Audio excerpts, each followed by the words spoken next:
Namaskar all. Welcome all participants to the special lecture series Sanjay Vacha. As you are already familiar with the term Sanjaya, the great scholar of the Mahabharata times, who has narrated the entire incident, what was happening in Kurukshetra to Dhritarashtra using his special power. Here, we'll have our scholar, Srimati Vallabha Srinivasan ji, who has been doing passionate research in various Indic fields like heritage, art, and writing, including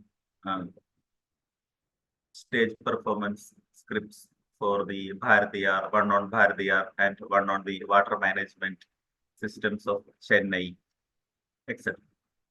She is also a expert, a volunteer guide for the Mahabalipuram, that is a Mamallapuram heritage zone, and when she has been giving tours, expert lectures on the topic for last several years.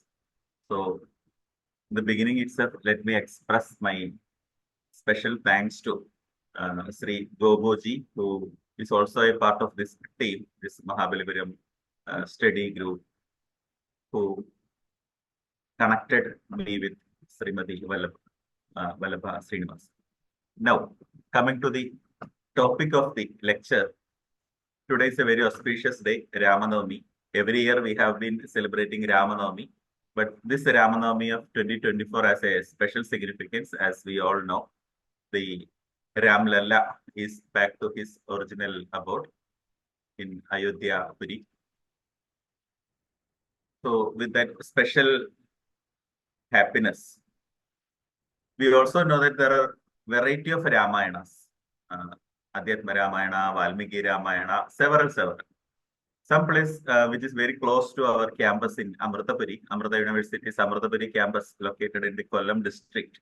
There is a place known as Ramapuram, that is the city of Rama, and somebody there has composed a Ramayana and then they have translated it into beautiful pictures, and then they called it as Chitra Ramayana. It's not a recent one, it's at least 300 years old, and then they did it in manuscripts, palm leaf manuscripts. They have written Chitra Ramayana.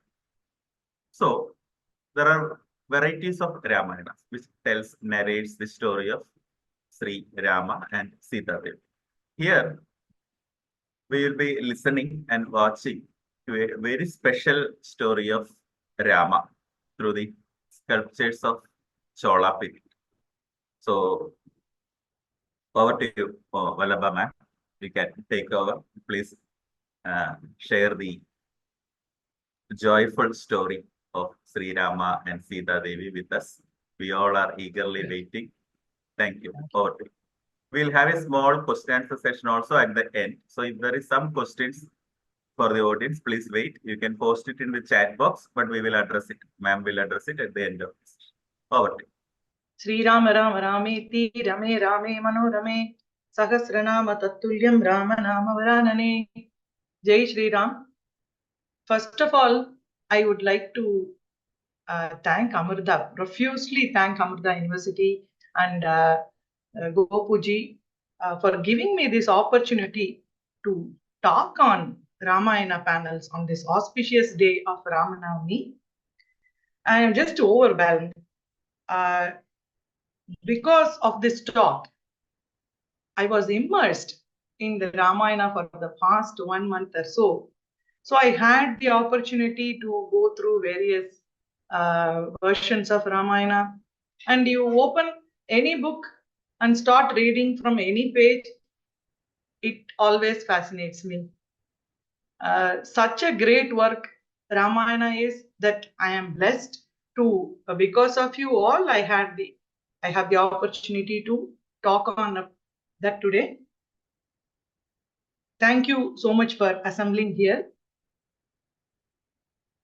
No wonder Ramayana has been captivating the hearts of artists and writers all around the world.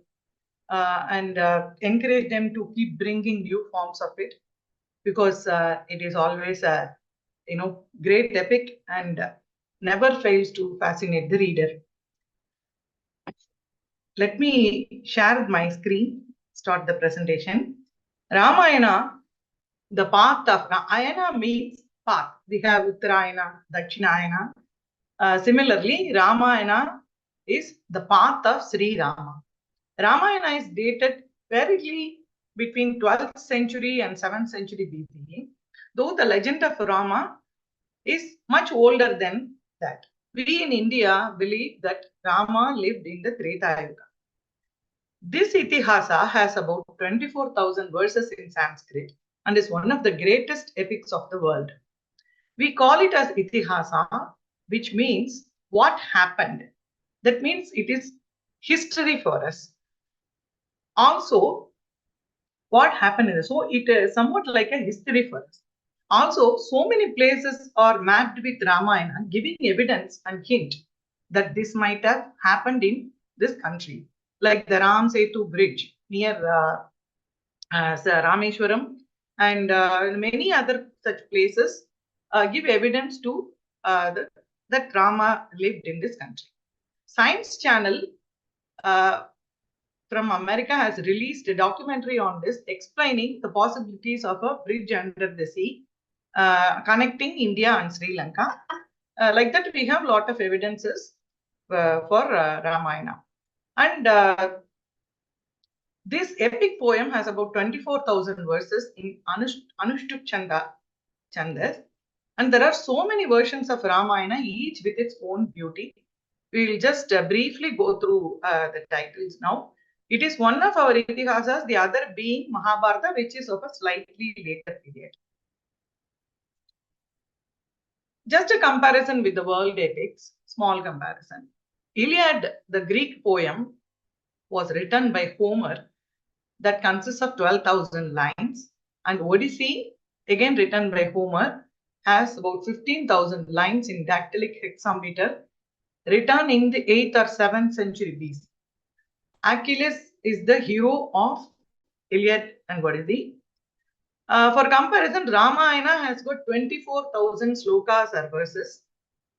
Ramayana is more than just a piece of literary work. Rama is a divine, personified as a divine personality, having taken avatar as a human being. He undergoes struggles, but all the challenges, he overcomes them without compromising on dharma. This is a very, very unique point to this particular epic, which makes it, which takes Ramayana to a higher pedestal in the moral values and spirituality. We have, as I told you earlier, various versions of Ramayana. Sivanandji was referring to the palm leaf Chitra Ramayana. Incidentally, I have also shared a photograph of the same here. Kamba Ramayanam is written in Tamil, Ramayana written by the poet Kambar, and the original is Valmiki Ramayana. Tulsidas has written Ramacharita-manas. There are versions outside India also. For example, Ramakian in Thailand, Kakavin Ramayana in Indonesia, Yamayana in Burma, and Ramakirti in Cambodia. Chitra, what you see here, my arrow shows, right? This is Chitra Ramayana. It's like what you see in comics, all Ramayana is drawn into individual scenes, and they are very meticulously drawn on palm leaf. Similarly, you have manuscripts of Ramayana. These are from the Uve Swaminathayer Library in Chennai. Ramayana, the reach of Ramayana. As I told you, geographically, Ramayana is widely read, and its art forms like dance and drama are admired by people not only in India, but in many countries across Asia and the world. Historically, Ramayana has been existing in art forms for thousands of years. New versions keep coming, and the epic is always alive. Socially, it reaches people across the society. People do Ramayana Parayanam as a religious text This is learned people do these Parayanams. Folk gods have been doing dance and drama with Ramayana in villages. So ordinary common people also have got exposure to this great epic, and they are their culture also ingrained with the Ramayana. Artists, writers write about it. Artists sing Rama, dance on his valor, play his story again and again. Ramakian in Thailand, briefly we'll just see, they also have the paintings and dance and drama forms of their Ramakian. It will be very, very different from what we see here. The accessories they wear, the face, the mask, everything is different, but the story remains the same with little bit variations. Again, this is Kakawin Ramayana of Indonesia. Indonesia has adopted Ramayana into their culture very much. They have issued stamps on Ramayana scenes, and I think their performance on Ramayana is celebrated, very spoken about all over the world. Next is Ramayana. Performing arts are seen all around the world. As we saw, Malaysia, Burma, Cambodia, Indonesia, Thailand, and even in Italy, Ramayana is performed as a dance drama. Written works keep coming based on this great epic Ramayana. You have the comics, right? You all might have read the Amar Chitra Katha, where a version of Ramayana, Valmiki Ramayana, which is in comics form. And you have Ramanand Sagar's TV serial. And then recently, Disney and Japanese manga comics produced this animation movie, The Legend of Prince Rama. So it has been continuously fascinating authors and writers to do their own versions of Ramayana. Recently, our friend also has written one book on Ramayana. Drama is seen as a symbol of great virtues, moral standing, and adherence to Dharma. Like I said earlier, Iliad Odyssey hero Achilles is portrayed as a cunning person. He does the war with Trojan War with a little bit of tantras, whereas Rama is very, very straightforward in his standing, moral standing. So he is symbolized as someone with a very dharmic qualities. So handwritten copy of our Indian Constitution has incorporated a picture of Sri Rama in part 3 of fundamental rights. Also, Indian government has released stamps, various stamps on the scenes from Ramayana for you to just have a look at through. And today we will be seeing Ramayana in sculptural art. In this presentation, we'll be seeing this art form of sculptures. Again, Ramayana sculptures are seen across the country and in other countries also. We mentioned earlier. In fact, the Parambanan temple in Yogyakarta, Indonesia, has been spoken about for the beautiful sculptures of Ramayana panels there. So here we are limiting this presentation to Ramayana panels that are more than 1,000 years old and restricting it to a few temples within Tamil Nadu, because we have a time constraint. We have to draw a line, boundary somewhere. So we are restricted to here. What is a sculpture? Let me just give a brief intro for the students to understand what a sculpture is. A painting is a two-dimensional representation of a figure or an object. A sculpture is a three-dimensional representation of an object or figure, carved and chiseled in stone, ivory, wood, metal, or materials like that. What you see here is a sculpture of Vishnu from Hoysala art with a lot of ornamentation. You see it here. This is a sculpture of a Ratha, chariot wheel, Ratha wheel. And this is what you see in many of the temples under the tree. You have the Naga forms here. These are also sculptures. And these are also sculptures of human forms in various postures, sitting, standing, walking, and all that. What we are going to see are relief sculpture. So we have seen what a sculpture is. What is a relief sculpture? A flat surface is made first on a stone or rock. From the flat surface, a line is drawn, as I have shown here in red line. Wherever you want to position a particular figure, line is drawn for the figures. Then the area outside this figures are chiseled out, carved out and made into a flat surface. Imagine, for each figure there will be drawing lines like this, and the area outside this, these are made into flat surface, so that the figures look projected from the back surface, giving a 3D effect. It will give you some kind of embossed effect, well projected. Then the projected part is chiseled to perfection to bring out the exact figure the artist has in mind. Relief sculptures are classified according to their carving depth as bas relief. It is written bas relief but pronounced as bas relief, mid relief and alto relievo, depending on the depth. What we are going to see today are all bas reliefs carved in hard granite stone. And the sizes we will see at the end. So bas relief, almost all the temples have these bas relief panels. You can see them on the pillars, ceiling, around the temple in Pratyakshana. There are floral designs, dancing ladies, flowers, god forms. Almost every pillar has got on all four sides, you will be having bas reliefs. Nowhere else in the world you can see this art form in such numbers and so easily accessible to the common man. If you want to see a stone bas relief, just go to a nearby temple. It is as simple as that. Next time you go to a temple, please try to see around for this art form, bas relief.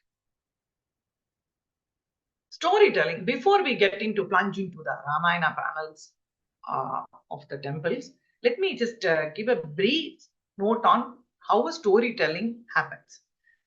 A story is what makes a movie or a drama. Any story has a beginning, middle part and end. A plot. What is a plot then? A plot is how the story is told to us. There is a way to convey the story, communicate with the audience. Story in action. So for that, they pick, some kind of action happens during that story. Story in action plus the plot, how the story is told, makes the narrative structure of the story. For this, main events from the story are picked by the directors. Storyboard visualizes it scene by scene. So many things happen. We have a storyboard and we have made, small labels made with streets, every scene drawn for movie making. Here, 1,000+ years ago, when we had no camera, no pencils or pen and paper, all these were done, documented, and narration happens in stone panels. As I showed you, it has to be carved out. Hard granite has to be chiseled and the sculpture has to be carved out of it. This bas relief art form is very cleverly used by our ancestors to tell us stories from our epics and Puranams. These we call as sculptural panels. There are Shilpa Shastras, clearly defined texts that tell the artisans how to design and compose a panel for a particular story or a scene. The posture, the number of figures that has to be accommodated in that particular scene, and positioning them, how they should be positioned, all these are very well defined. With a little bit of training, we would be able to identify what we are seeing in the temples. Of course, we need some effort from our side. Then it is amazing to see it is so uniform throughout to make it easy for the onlooker to identify. Let us try to understand this. I have just given two panels here. These two depict the same scene. That is Rama giving moksha to Jatayu. First scene, as I explained, is a very low relief. Second one is a mid relief, because you can see the depth in the dark side. It is very well carved out. This is 4th century. The right one is a 4th century Gupta period bas relief panel. This one is same scene depicted in down south in near Tanjavur, Pullamangai. Near Tanjavur, a temple called Pullamangai temple. This is depicted here. See, now compare the south and north. The same scene is depicted in two relief. I mean, same position is there, but this is the low relief and this is the mid. The moment you see, you can identify. You don't need to know the language, because it's language of art. You travel to a North Indian temple, you see the same scene depicted there also. You can identify Rama with a bow and Lakshmana with his thing. Similarly, we have what we are going to. There are so many temples, prominent temples with Ramayana panels in Tamil Nadu that are more than 1,000 years old. I just listed a few of them. To Kanchi Vaikuntha Perumal temple, Vallabha period, Dharmapuri Mallikarjuneswara temple, Kumbakonam Nageshwaran temple, Pullamangai Brahmapureswara temple, Tiruchanambudi Sadaimudinadhar temple, Ponsai and Tirumangalam, Gopurapatti, and quite a few others. I just listed some of them.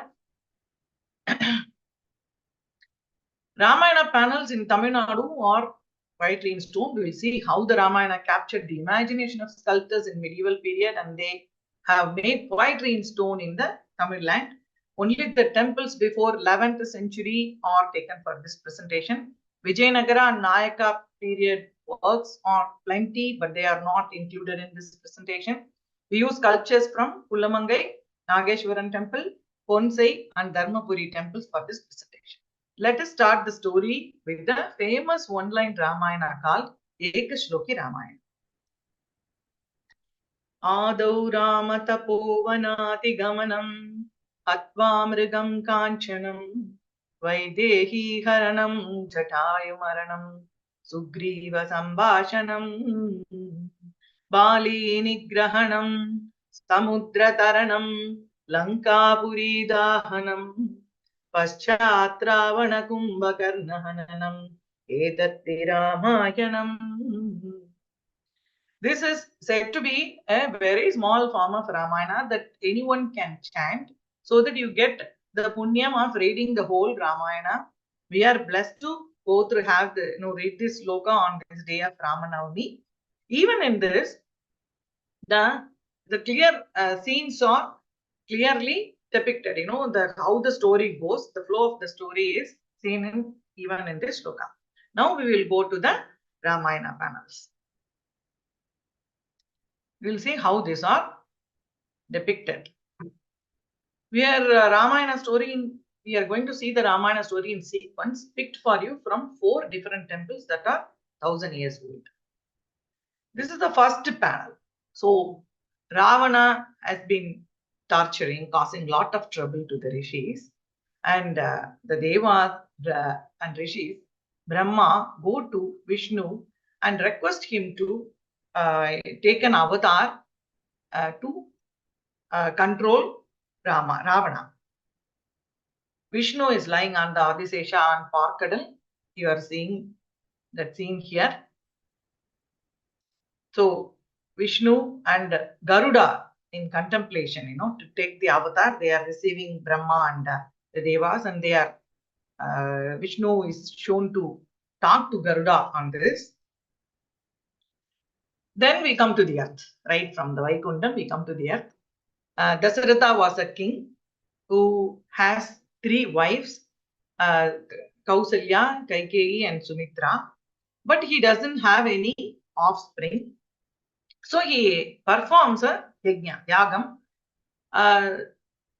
The panel has worn out because it is not, you need to put in little bit effort to see the figures here. I will explain to you. This is what you see here. Rishyasringa is sitting here. Rishyasringa is performing the yagam. He is sitting here. Point away on it.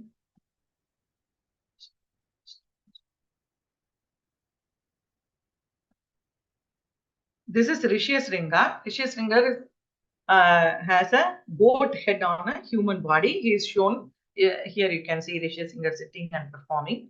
This is the Agni part, and a Bhutagana emerges from the Agni, bringing the payasam out. That has to be given to all the wives. The three women are shown here. This is a very worn-out sculpture and very difficult to understand. Next, the payasam is distributed to the three wives. Now here you can see the three women are sitting down and Dasharatha is giving the payasam to all the people. For any royal scene, you will be seeing always attendants at the back, chamara bearers, to show that they are kings and queens. Then you can see assistants and ladies standing behind. And Rama is born.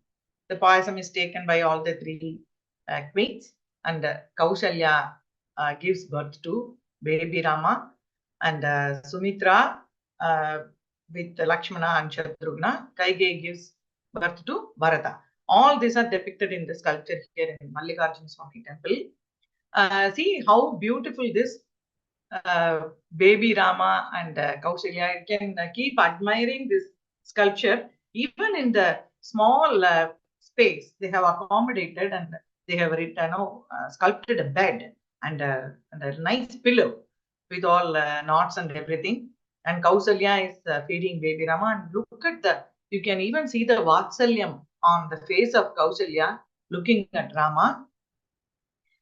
We have set a boundary and have restricted to Tamil Nadu temples. Otherwise, recently we had been to, in Tamil Heritage Trust, we had been to Hoysala temples. There we had this baby Rama crawling out, sculpted in soapstone very nicely. All the 4 children will be toddlers, shown as toddlers and crawling on the floor.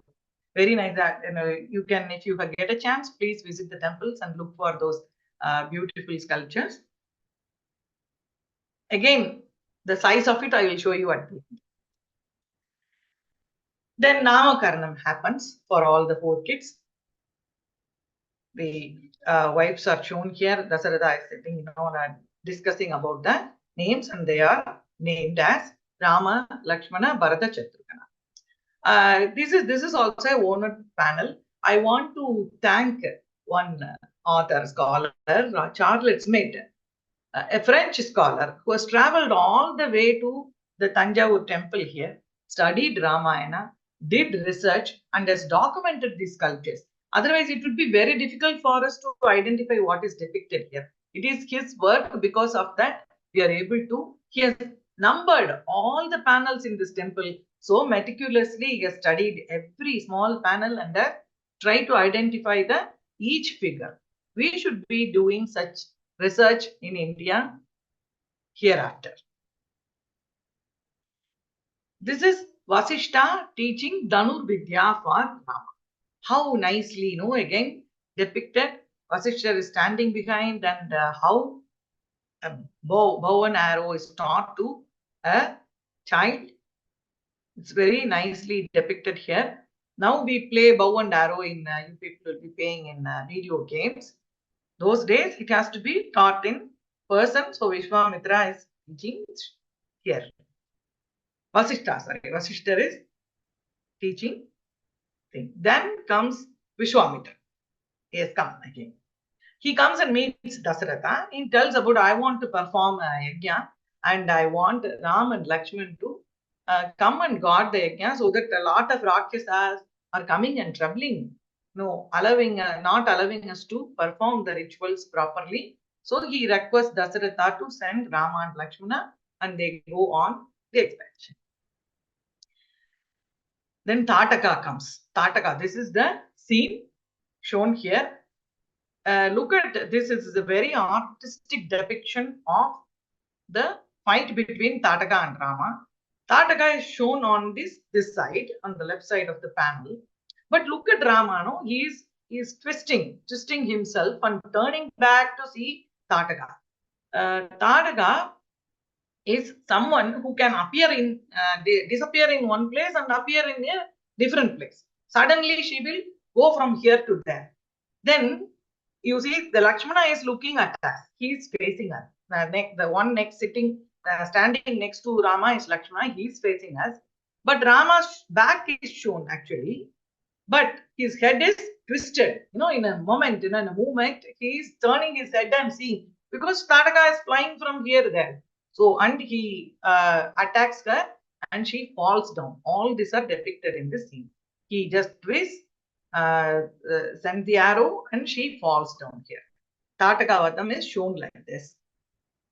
We have, this here also, this is also a conflated representation. We call it as, you know, there are 2-3 kind of representation in art, painting and sculptural art forms. What we call as synoptic representation, conflated representation, and like that. It is nothing but, you know, 2 scenes are merged into one. Here you see there are 2 scenes. First one, Rama is trying to fight. There are animals around, you know, there are enemies coming to spoil the yajna. He is trying to fight them with the bow and arrow. This is a second scene. Here, Vishwamitra is teaching. Rama is so tired. He falls down and he requests Vishwamitra what to do. There are so many enemies. I am feeling tired. So he teaches him the Bala Atibala mantram to Rama and Lakshmana to withstand and protect from hunger and thirst. We do not know how I told that the thing there is a about this YouTube also about this mantra is there. We do not know how they work, but there is something, you know, that the Guru tells the Sishyas to follow during this thing to not to feel tired. Maricha and Subahu. Next comes Maricha and Subahu attacking Rama. Look at the posture of Rama. Rama has become powerful now. He is able to fight so many enemies because he has taken he has learned the mantra also. So many are falling down. He has become, so he is shown, look at the body posture and everything is shown very powerful here. Maricha and his brother Subahu with a horde of Rakshasas, they are coming from treetops and clouds, roaring and making a thunderous noise. Rama fights all of them. He uses the Astra, Manavastra, which could hit the target miles away from his bow. And Rama relieves Ahalya. Ahalya was the wife of Gautama Rishi. She was cursed for allowing Indra in the house while Gautama was away. Gautama tells her that when Rama comes to the hermitage and when his feet touch it, she is cursed to become a stone. Usually when rishis give shapa, they also give a how to get relief from that shapa. They also give the solution to that. Here Gautama tells that when Rama comes and his feet touches the stone, you will become a woman again. So Rama comes here, his feet is shown to touch the stone here, and Ahalya emerges out of it. You can see all this depicted here.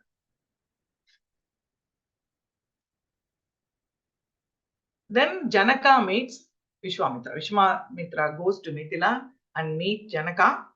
This is a scene before the Swayamvaram. He talks about Rama's valor to Janaka. And then the Swayamvaram happens. Rama breaks the Sivadanush. He was supposed to draw string and tie it in the bow. He was so powerful that the bow breaks when he does so, and Sita gets married to Rama. Rama weds Sita. You can see the wedding scene is depicted here. Rama is holding the hand of Sita, so nicely depicted here. And Sita with a little, very shy and shown. And here you see Agni again. Rituals are being performed. Similarly, Lakshmana weds Urmila. Bharata to Mandavi and Shatrugana to Shrutakirti.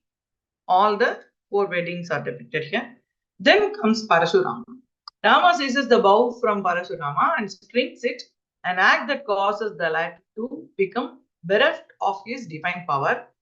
humbled, Parashurama acknowledges that Rama is an incarnation of Vishnu and requests the prince to allow him to return to the Mahendragiri so that he could practice yoga and accrue merit. This is the scene depicted here. Next comes Dasaratha with his 4 sons. Prior to the Pattabhishekam, he discusses with all 4 sons about how to go about the Pattabhishekam for Sri Rama. So the preparations are done for Sri Rama Pattabhishekam. You can see the Kalasham is kept in between and pujas are being done. At the same time, Kaikeyi cries in her room. You can see mantra. See the hunchback on mantra's back also is shown here. This is mantra sitting beside her and telling her all the all the way to stop the Pattabhishekam of Rama and spoils the mind of Kaikeyi. She is called Kuni, and look at how she is depicted here. This is the Queen Kaikeyi sleeping on the bed. And then the Vanavasam begins. Sumantara takes this. Sumantara is taking Rama and Lakshmana to lead them in the forest. Janaki, Sita accompanies them. And here, down there, people are shown to drag the chariot back. They don't want Rama to go. Ayodhya people were so sad that Rama was going, so they try to pull back the chariot. All these are depicted here. And then Bharata's army. Bharata comes and takes the Paduka of Rama, and he requests Rama to come back to Ayodhya and rule. But Rama, being a son who follows Dharma, he says, no more go. No, I cannot go back in my word given to my father. So he just gives his footwear to Bharata. He carries the footwear to Ayodhya and reigns Ayodhya with the Paduka for till Rama comes back to Ayodhya. Next, Rama crosses the river Ganga here. You can see this is a boat shown here. There is a boatman who is Guha, and Rama and Sita are standing, and Lakshmana is shown here. Lakshmana is raising his hand and saying, bidding farewell to the people on the shore of the Ganges. The boatman is shown to start the boat. Now he's in the action of rowing the boat. The boat is slightly moving away. You can see the movement also because Rama's feet are here, slightly bent, so that the movement also is shown in the sculpture. Then Rama faces Virada. Virada was once a celestial musician called Tamburu, who was cursed by Kubera to turn into a man-eating demon until he was killed by Rama. He could not be killed by any weapons. That is a very special, unique thing about Virada. So he requests Rama and Lakshmana to dig a pit and bury him. That is the only way he can be killed. So Virada, Rama and Lakshmana dig a pit and bury Virada and relieve him from the Shapa and gives him, relieve him, make him again a celestial person. And Virada guides them to Sarabanga's ashram then.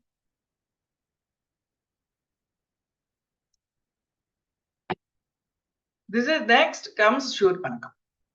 There is one more scene that I think missing here. Anyway, Shurpanaka comes and tries to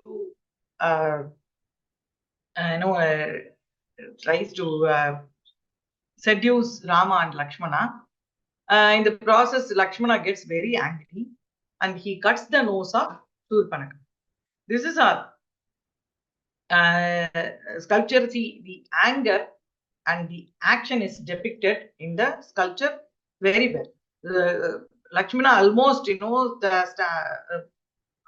puts his feet on Shurpanaka, holds his hair and cuts his nose. All this anger and action is shown in this sculpture, you can see Sita at the back. She is so scared of what is happening here. She is holding Rama for support. This is so nicely shown here.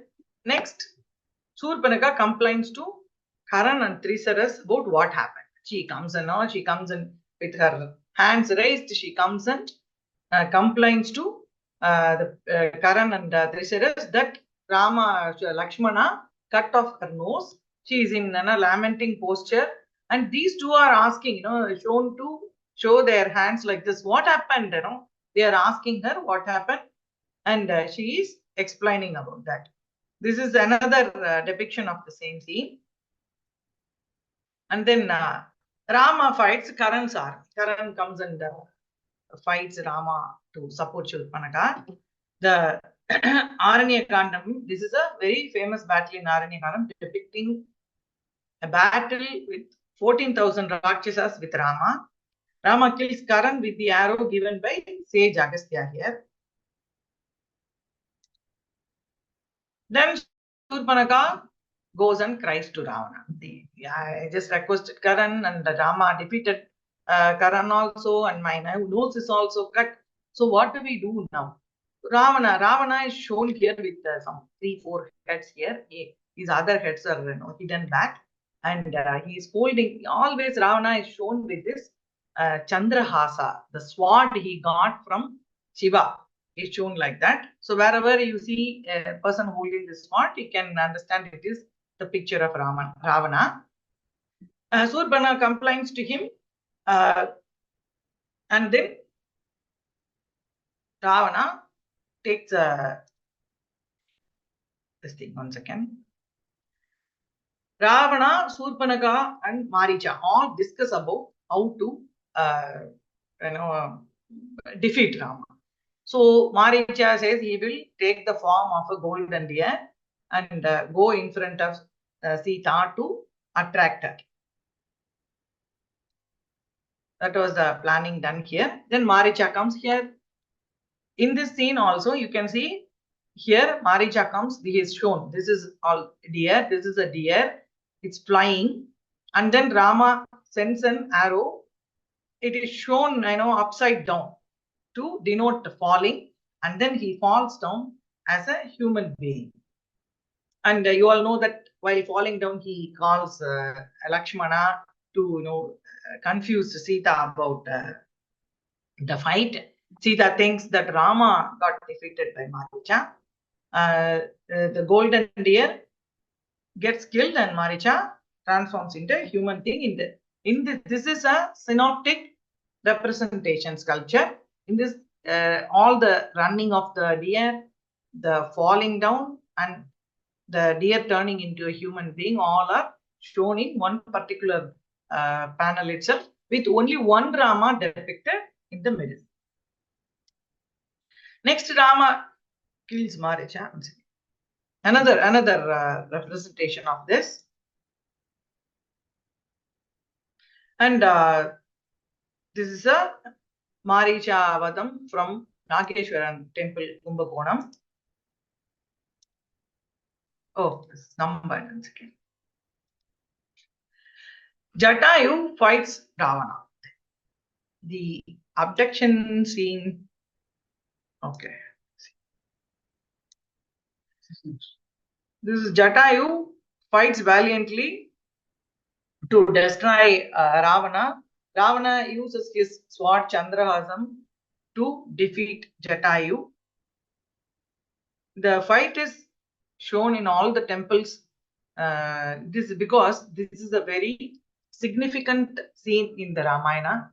Jatayu unfolds the story. He only reveals to Rama that Ravana is the person who abducted Sita. So that he unfolds the story in the next part of the story. We get into that. So this scene is considered very important and shown in all the temples. This is from Dharmapuri, Mallikarjuna temples. Here also you see Jatayu and Ravana fighting.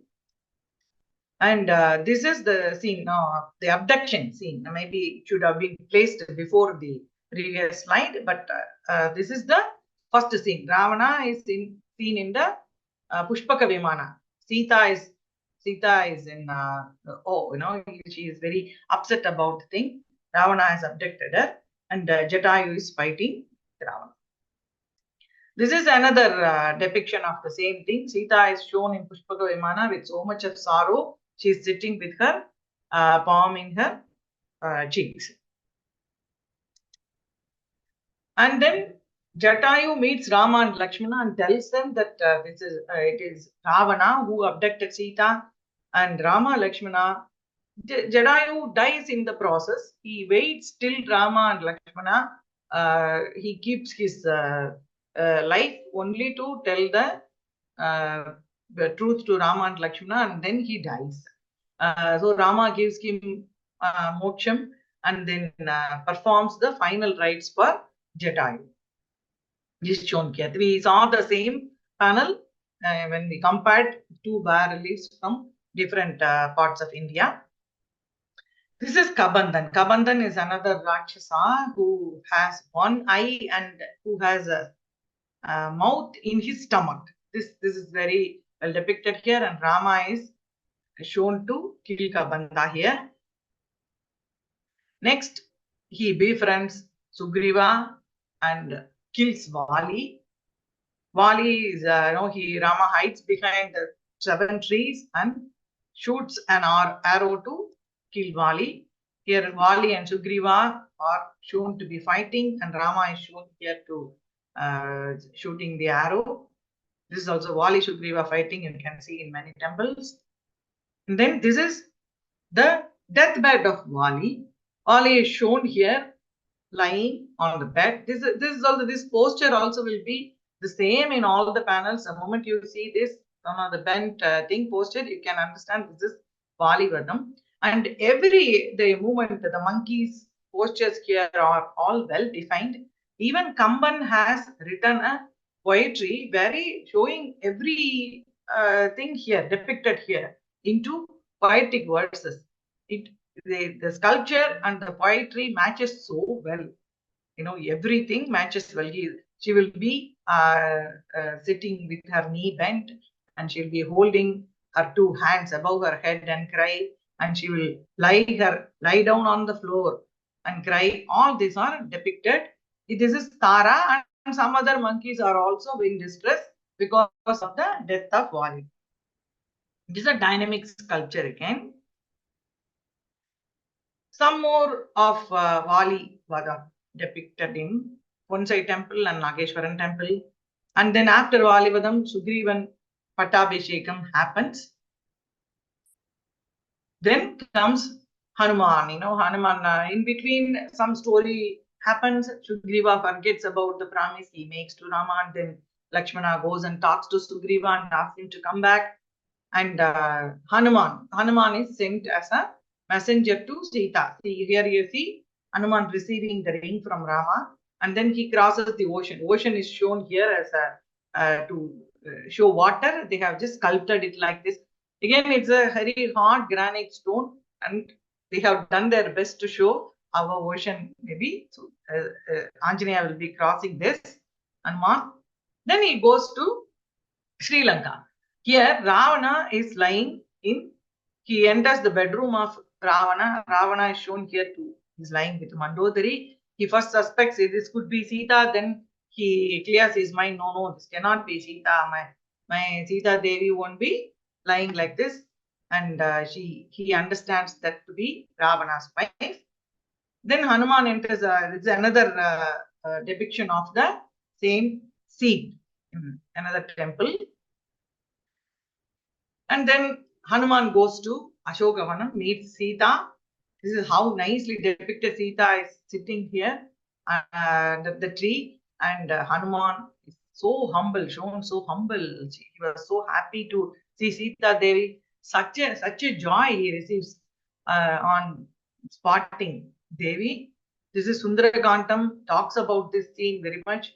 And here, this lady, this Rakshasi are sitting around Sita, guarding her. They all sleep when Hanuman comes. So she is shown to be sleeping. See how she is, she is bent her knee and holding her hands and sleeping on that. Only Trishada is awake and she is shown here. And Hanuman meets Ravana. See, we have this story that Ravana didn't offer a seat for Hanuman, so Hanuman makes his tail into a seat and sits on it. Here it's shown, no, the tails are, this sculpture also is heavily worn out because this is how we maintain, our thing. It is not protected from weather. It is in open air and wind, sunlight, and everything damages the sculpture. Plus, we also build, we put tiles above the sculptures and we do lot of constructions. We drill a hole and put a light on that. We do everything. So the sculptures get damaged and gets worn out in the high time. We started protecting all the sculptures. Here the tail is seen, wound, and Anjaneya is sitting on that. This is the monkey sitting on that. Again, Hanuma causes fire in Sri Lanka. Puts Lanka at a lot of places. He takes his tail. His tail is put to fire here in the first scene, and he goes around Lanka and spreading the fire. That scene is shown in Mallikarjuna temple. This is from 7th Vallabha period, earlier to what we saw. Again, this is also from Dharmapuri Mallikarjuneshwara temple. This here you see the famous scene of building the bridge of Ramasetu. You see all the Vanara each one taking a stone and trying to build the bridge. See how nicely it is. Each one is carrying a stone and the stone is given to this person and he's shown in action to put it on floor to build the floor of the bridge.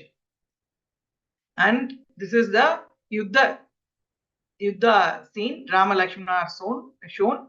Rama is defeated and then Rama Pattabhishekam happens and Ramayana ends with that. Now I was telling you about the size of these panels. Okay, so many figures are depicted. You saw so many postures and positions and attempts to convey the story through these panels. Now we will see how big are these panels. Look at the size of these panels. This is the size, a palm size panel. They try to bring in all the emotions, the figures, everything for you to understand the Ramayana. How amazing it is to see it done in such a small size. For this presentation, I had to refer a lot of course, Valmiki Ramayana is the main thing that we take inputs from.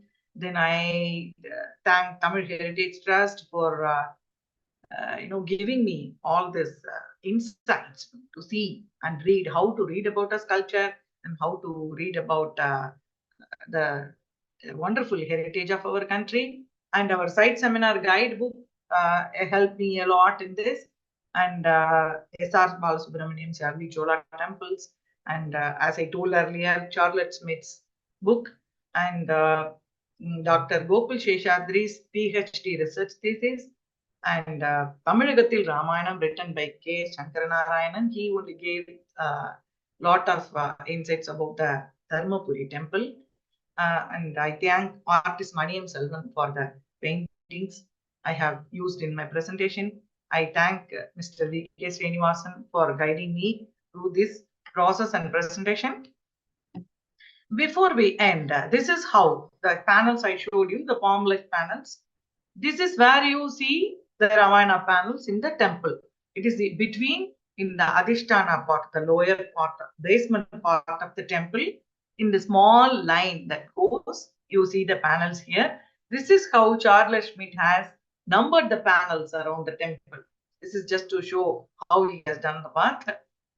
Now, before we end, I would like to show you all our sculptures are done with great devotion and dedication to the Lord. Everything is supposed to be enjoyed together with many art forms. We are very, very fortunate to be born in this country because you have, as I told earlier, songs on Rama. We have dance forms in Rama. We have paintings, sculptures, everything. it is only fair to enjoy the sculptures with a song. Just put for you. We'll just close the screen. Adau Ramatapovanati Gamanam Atmamrigam Kanchanam Vaidehi Haranam Jathai Maranam Sugriva Sambhashanam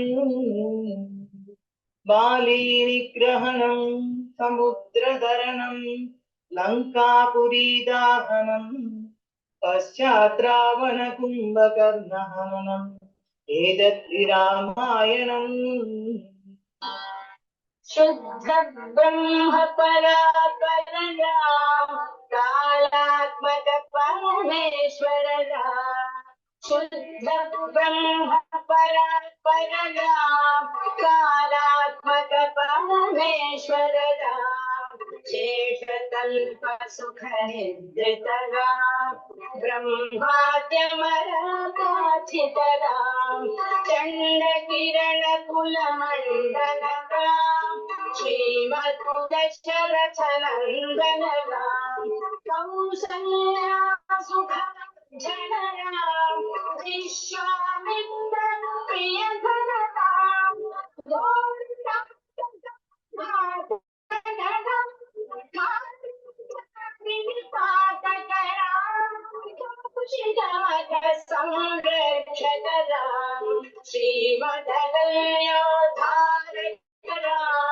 Gautamamuni Sambhujitara Suramuri Maragana Samsudara Navika Dhavita Madhubara Mithila Purajana Mohagara Videha Manasaranjakara Jambakata Bhanjakara Sita Pita Ramalikara Katavarna Kita Kautukara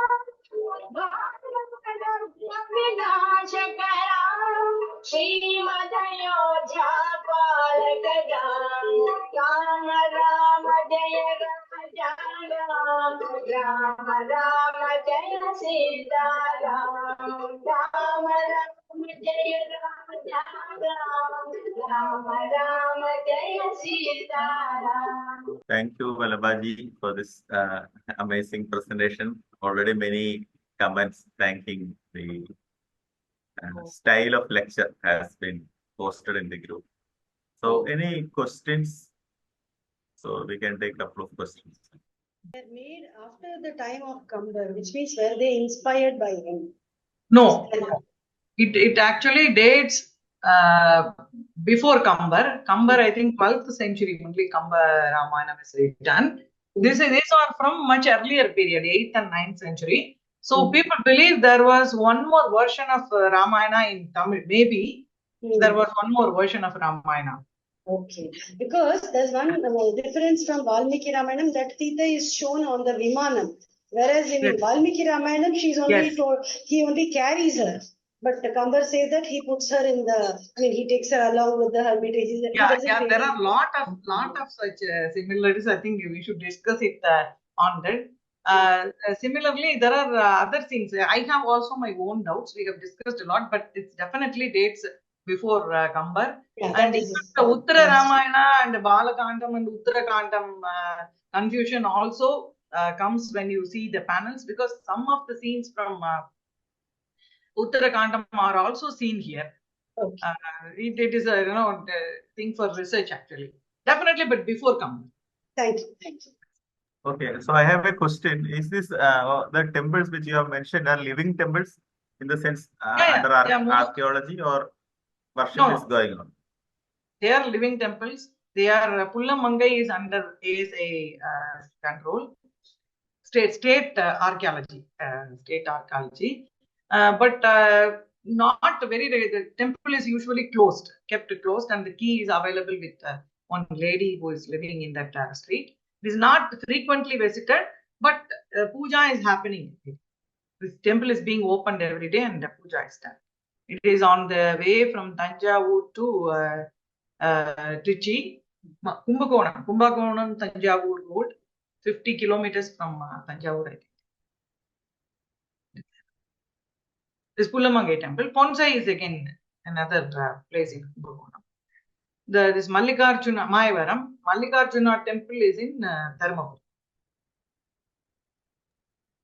Now a comment is Ponsai and Pullamangai are Devaram Padal.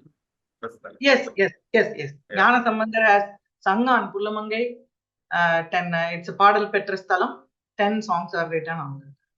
So one general question, what will be the motivation behind the sculpture? The person who did this, because these are not, I understand these are not Rama temples.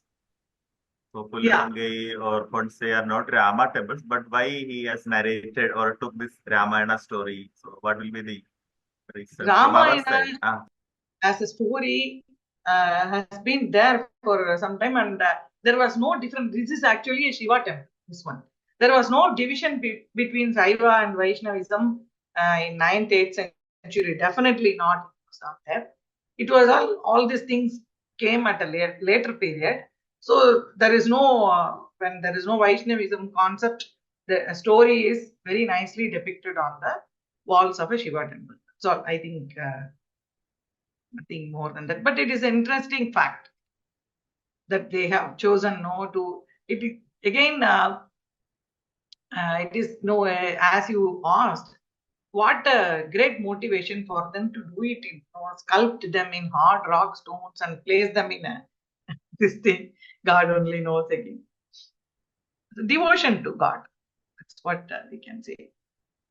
Rama temples start appearing only at a later stage, and I don't know the reason behind all that. We see only the major god forms were Shiva and Vishnu in up to 7th, 8th centuries. Rama temples are very recent compared to that. I mean, exclusively for Sri Ram. Okay, thank you, ma'am. Okay. So I think with this we can conclude. So there was music also. Kirtanam was also there as part of this special lecture. So thank you, Vallabha ji, for this wonderful, auspicious lecture. We will share the recordings with you and others who missed the live sessions due to it. Yes. So once again, from the Amrita School of Spiritual and Cultural Studies, I extend my thanks to all the participants and all the who actually actively participated in the session, questions and comments, and our speaker, Srimati Vallabha Srinivasan. Thank you, sir. Thank you. Thank you, Sri Rama. Ram.